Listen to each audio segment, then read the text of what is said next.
ಈಡೇರಿಸಲು ಆಗದೆ ಸಂದಿಗ್ಧ ಪರಿಸ್ಥಿತಿಯಲ್ಲಿರುವ ರಾಜ್ಯ ಕಾಂಗ್ರೆಸ್ ಸರ್ಕಾರವು ಇಂದು ಪೆಟ್ರೋಲ್ ದರವನ್ನು ಲೀಟರ್ಗೆ 3 ರು ಹಾಗೂ ಡೀಸೆಲ್ ದರವನ್ನು 3.5ಕ್ಕೆ ಏರಿಸಿರುವುದನ್ನು ವಿರೋಧಿಸಿ ಸಕಲೇಶಪುರ ತಾಲೂಕು ಬಿಜೆಪಿ ಪಕ್ಷದ ವತಿಯಿಂದ ಎತ್ತಿನ ಗಾಡಿಯ ಮೂಲಕ ಕೆಲ ಕಾಲ ರಸ್ತೆ ತಡೆದು ಪ್ರತಿಭಟನೆ ನಡೆಸಲಾಯಿತು.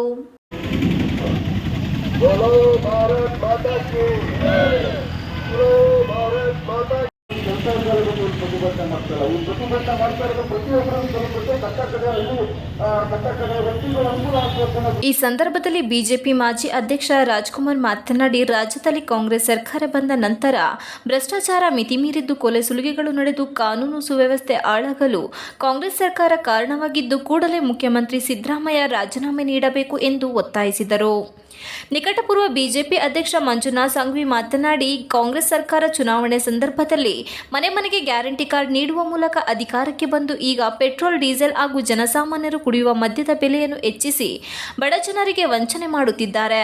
ಮುಂದಿನ ದಿನಗಳಲ್ಲಿ ಜನರು ನಿಮ್ಮನ್ನು ಕ್ಷಮಿಸುವುದಿಲ್ಲ. ಅಭಿವೃದ್ಧಿಯ ಕಡೆ ಗಮನ ಕೊಡದೆ ಕೇವಲ ತಮ್ಮ ಸ್ವಾರ್ಥದ ಗ್ಯಾರಂಟಿ ಯೋಜನೆಗಳನ್ನಷ್ಟೇ ಜಪಿಸುತ್ತಾ ಕಾಲಹರಣ ಮಾಡುತ್ತಿದ್ದಾರೆ ಎಂದು ದೂರಿದರು. ನಂತರ ಹಳೆ ಬಸ್ ನಿಲ್ದಾಣದಲ್ಲಿ ಕೆಲ ನಿಮಿಷ ಹೆದ್ದಾರಿ ತಡೆದು ಉಪವಿಭಾಗಾಧಿಕಾರಿ ಕಚೇರಿಯವರೆಗೆ ಮೆರವಣಿಗೆ ನಡೆಸಿ ಉಪವಿಭಾಗ ಅಧಿಕಾರಿ ಡಾಕ್ಟರ್ ಕೆ.ಎಂ. ಶ್ರುತಿ ಅವರಿಗೆ ಮನವಿ ಪತ್ರ ನೀಡಲಾಯಿತು.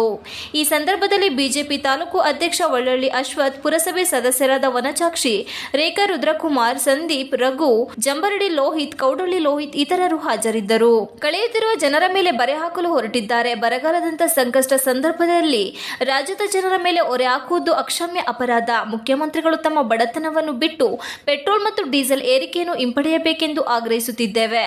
ಇಲ್ಲವಾದಲ್ಲಿ ಮುಂದಿನ ದಿನಗಳಲ್ಲಿ ಉಗ್ರವಾಗಿ ಜಿಲ್ಲಾ ಕೇಂದ್ರ ಮತ್ತು ತಾಲೂಕು ಕೇಂದ್ರಗಳಲ್ಲಿ ತೀವ್ರ ಪ್ರತಿಭಟನೆ ಮಾಡಲಾಗುವುದು ಎಂದು ಎಚ್ಚರಿಸುತ್ತಿದ್ದೇವೆ. ದಿನನಿತ್ಯ ವಸ್ತುಗಳ ಬೆಲೆ ಇಳಿಸ್ತೀವಿ ಅಂತೇಳಿ 5 ಗ್ಯಾರಂಟಿಗಳನ್ನು ಕೊಟ್ರಿ, ಮನೆ ಮನೆಗೆ ಕಾರ್ಡನ್ನು ಕೊಟ್ರಿ. ನೀವು ಗೆಲ್ಲೋದಕ್ಕೋಸ್ಕರ 5 ಗ್ಯಾರಂಟಿಗಳ ಮುಖಾಂತರ ಇವತ್ತು 6ನೇ ಗ್ಯಾರಂಟಿ ಕೊಟ್ಟಿದ್ದೀರಿ. ಬೆಲೆ ಏರಿಕೆದು ಮಾನವ ಮರ್ಯಾದೆ ಇದ್ರೆ, ನಿಮಗೆ ಸ್ವಲ್ಪನಾರು ಸ್ವಾಭಿಮಾನ ಅನ್ನೋದಿದ್ರೆ ಇವತ್ತೇ ರಾಜೀನಾಮೆ ಕೊಟ್ಟು ನಿಮ್ಮ ಸರ್ಕಾರ ಕರ್ನಾಟಕದಿಂದ ತೊಲಗಬೇಕು. ಅಲ್ಲಿವರೆಗೂ ನಾವು ನಿಮ್ಮ ಹೋರಾಟವನ್ನು ಮಾಡ್ತೇವೆ. 3 ರೂಪಾಯಿ ಪೆಟ್ರೋಲಿಗೆ 3.5 ರೂಪಾಯಿ ಡೀಸೆಲ್ಗೆ ಏರಿಸ್ಬಿಟ್ಟು ಇವತ್ತು ಕೇಂದ್ರ ಸರ್ಕಾರದ ವಿರುದ್ಧ ಪ್ರತಿಭಟನೆ ಮಾಡಿ ಅಂತ ಹೇಳ್ತಿರಲ್ಲ, ನಾಚಿಕೆ ಆಗಲ್ವಾ ನಿಮಗೆ? ನಾವು ಪ್ರತಿಭಟನೆ ಮಾಡಿದ್ರೆ ಕೇಂದ್ರ ಸರ್ಕಾರದ ವಿರುದ್ಧ ಮಾಡ್ಬೇಕಂತೆ ಯಾವ ನೈತಿಕತೆ ಇದೆ ನಿಮಗೆ?